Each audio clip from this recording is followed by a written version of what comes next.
Welcome to the Aced It podcast, where we turn science into sense.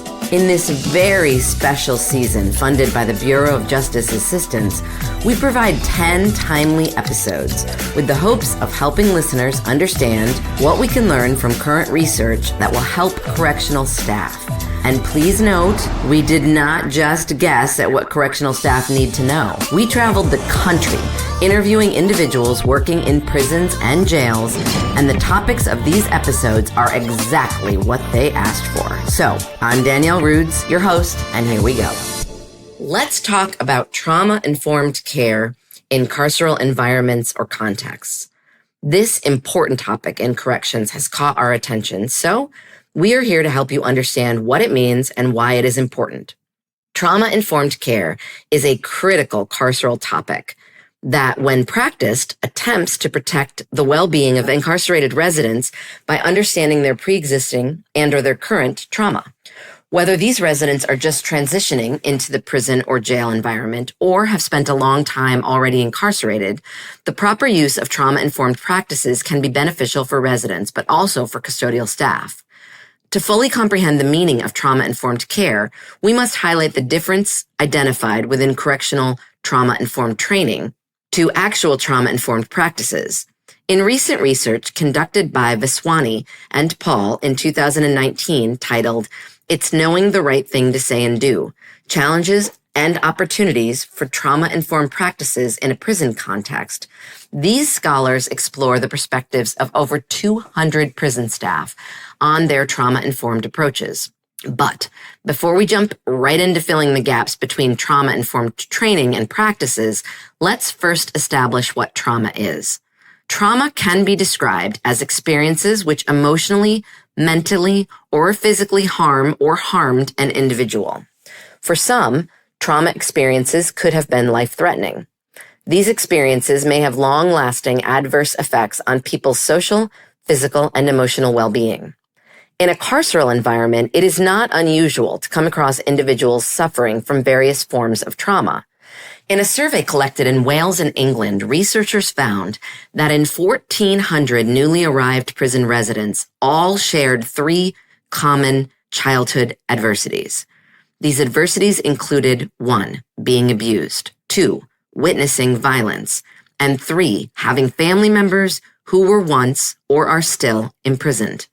Adverse child experiences are known to be a significant risk factor of negative life outcomes, such as incarceration. Yes, although it is true that many individuals may come to prison with previously established trauma, it is also important to note and remind everyone that prisons themselves are extremely traumatic. Just as someone can experience trauma throughout the duration of their time in custody, they can also experience trauma by the transition into an unfamiliar environment. This may also be known as culture shock. Transitioning into an environment in which you have never experienced anything like it, especially a prison environment, can resurface or develop new trauma. Research suggests that even the structure of the prison environment itself may induce trauma. For example, an individual's reaction to the overwhelming overpopulation of a prison, the inescapable noise, the people in uniforms with all sorts of tools on their belts, and even the lighting within a facility. These are all factors related to environmental trauma, and they are commonly present in prisons and jails. Environmental factors, such as those I just mentioned, may be especially difficult for individuals who may suffer from ongoing mental health issues and/or individuals going through substance withdrawal.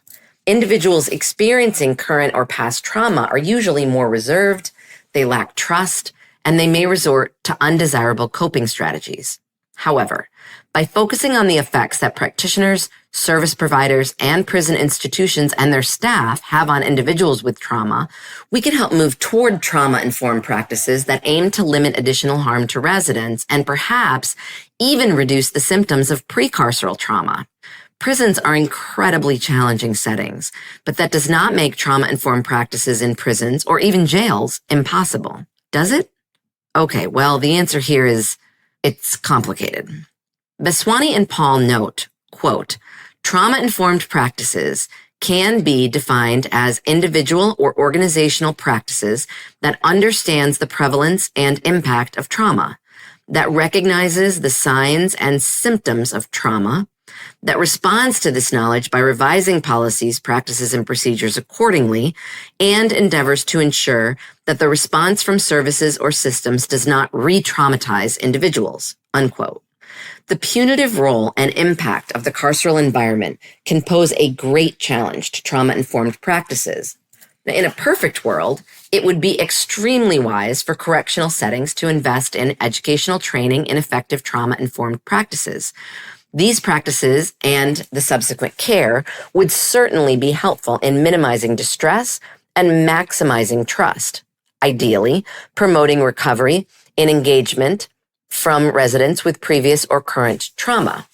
However, there is extraordinarily little known about the actual impact of trauma-informed practices when they are delivered by custodial staff, more specifically by corrections officers. This means we are largely in the dark on the science side regarding what trauma-informed practices in prison could, would, or should look like. Vaswani and Paul sought to fill this gap by talking to custodial staff about their experiences and providing guidance on how prisons can take steps to become more trauma-aware. The methods used for their research focused on the impact of trauma-informed practices within a young offender institution.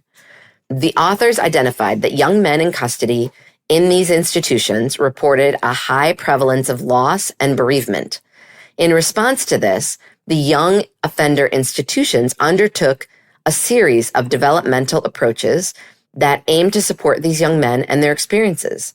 According to Vaswani and Paul, this program aspired to create changes in culture, attitudes, knowledge, and understanding, while also enhancing skills in relation to working with young people with trauma.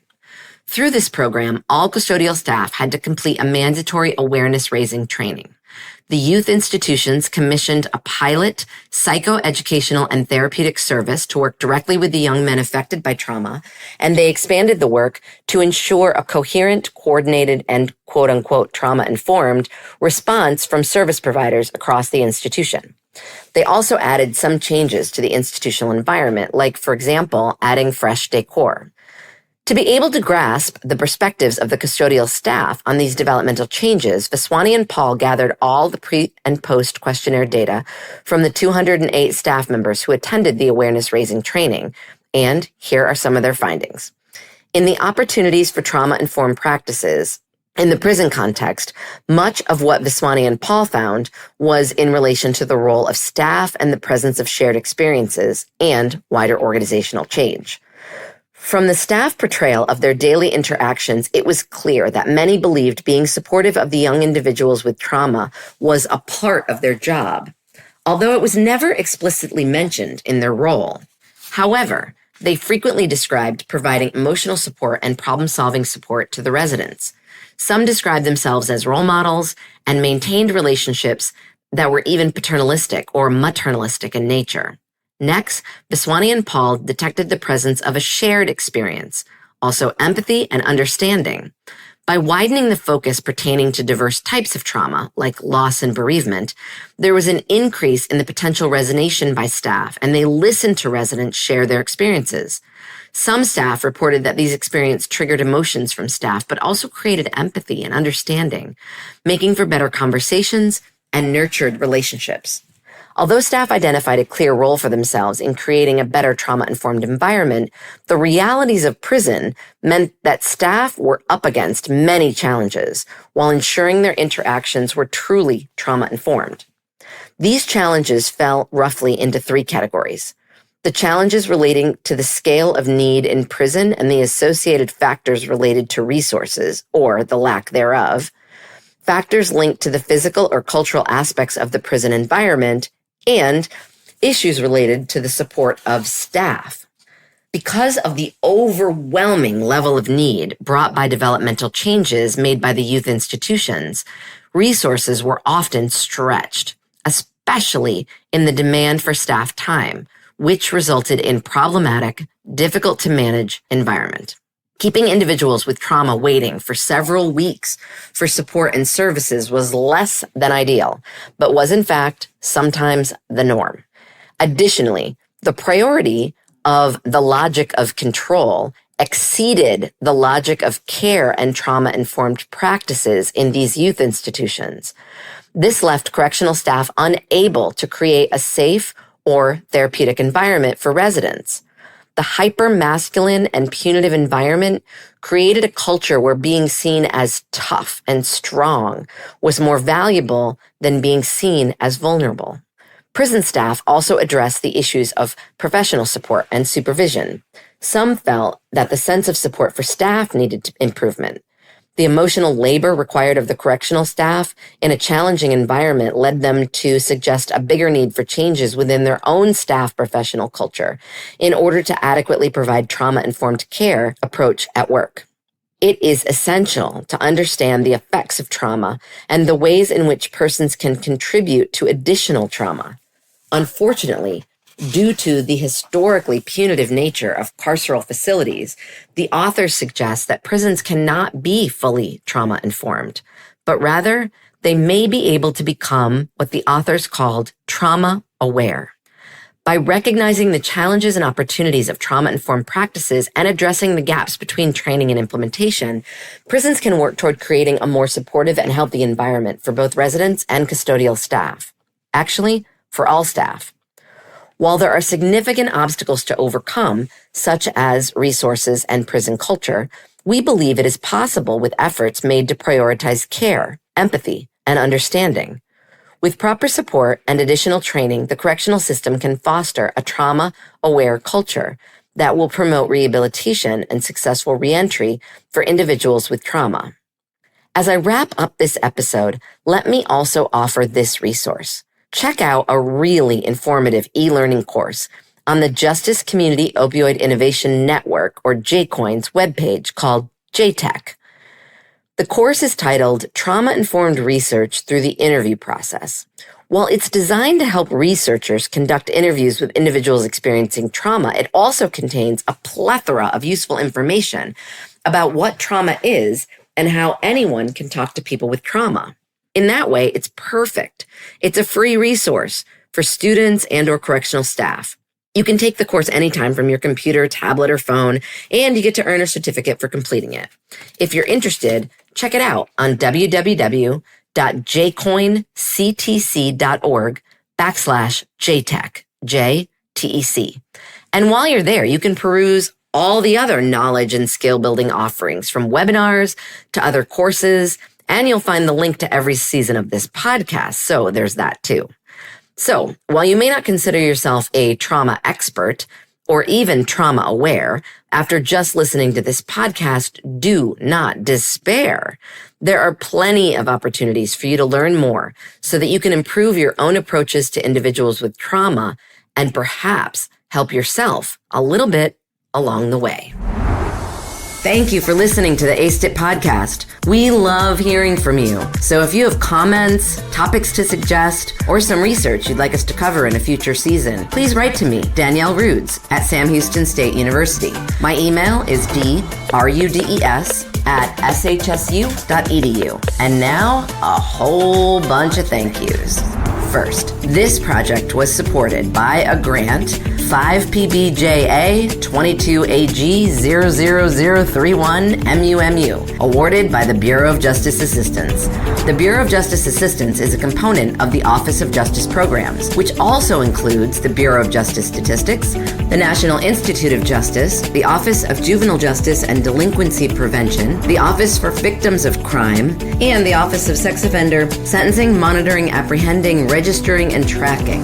Points of view or opinions in this podcast are those of the host and the research team, and do not necessarily represent the official position or policies of the U.S. Department of Justice. Then, more thank yous. Thank you to the Justice Community Opioid Innovation Network, or JCOIN's Coordination and Translation Center, funded by the National Institute on Drug Abuse, housed at George Mason University, where this podcast originated. Thank you to our fabulous scriptwriter, SHSU Master Student Jalen Magana, and to my amazing research team at both Sam Houston State University and George Mason University. The team includes Bryce Kushmarek McCune, Sydney Engel, Caitlin Bauer, Shalom Aganaya, Alexa Mata, Chelsea Narvi, Alyssa Toman, Miltonette Craig, and Wyatt Brown. And a huge and heartfelt thank you to Jason Luton and the team at Slonky LLC for their fabulous podcast production. Tune in again soon for another episode of Aced It.